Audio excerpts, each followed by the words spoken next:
Lebanon का Hezbollah लगातार उत्तरी इजराइल पर भीषण हमले कर रहा है और उसके जवाब में इजरायली सेना के लड़ाकू जहाज दक्षिणी लेबनान में घुसकर रॉकेट और मिसाइलें बरसा रहे हैं। दरअसल आईडीएफ हिजबुल्लाह के उन कमांडरों की तलाश में है जिनकी अगुवाई में उत्तरी इजराइल पर हमले हो रहे हैं।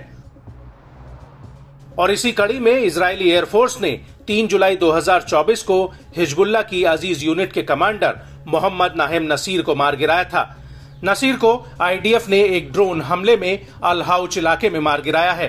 उन पर हमला उस वक्त हुआ जब वो अपनी कार में सवार थे और इसी हमले में मोहम्मद कशाफ भी मारा गया है, जो हिजबुल्लाह का एक दूसरा कमांडर था। नसीर की मौत से हिजबुल्लाह को बहुत बड़ा झटका लगा है और अब हिजबुल्लाह इजराइल से बदले की आग में जल रहा है।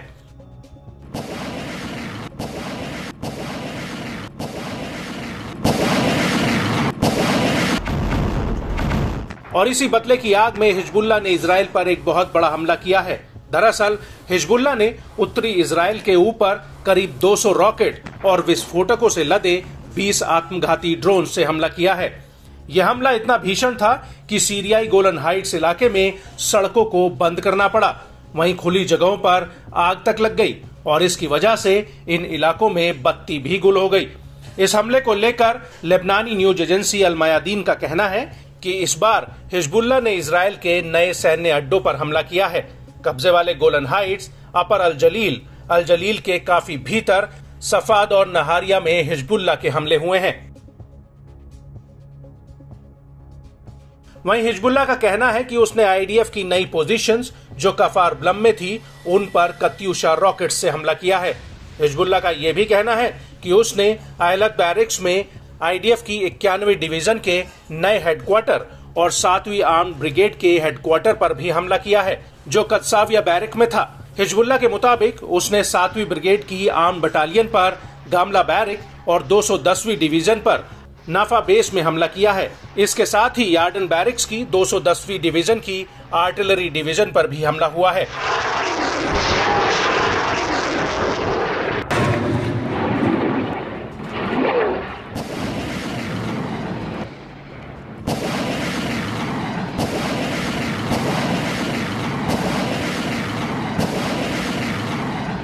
और हिजबुल्लाह के इन हमलों को लेकर इजरायली मीडिया ने अपनी रिपोर्ट में कहा कि हमने उत्तर को खो दिया है।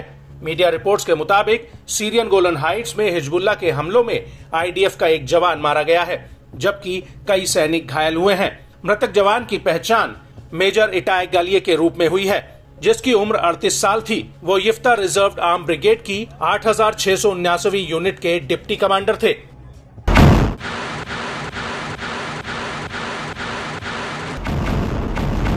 हालांकि इन हमलों को लेकर आईडीएफ का कहना है कि हिजबुल्लाह के कई रॉकेट्स को आयरन डोम ने मार गिराया था, जबकि कुछ रॉकेट्स पकड़ में नहीं आ पाए और इन रॉकेट्स और ड्रोन्स की वजह से खुले इलाके में आग लग गई। हाइफा के पास एक मॉल में आग लगने की एक घटना हुई है। वहीं हिजबुल्लाह के मुताबिक उसके इन हमलों में आईडीएफ के कई जवान घायल हुए हैं।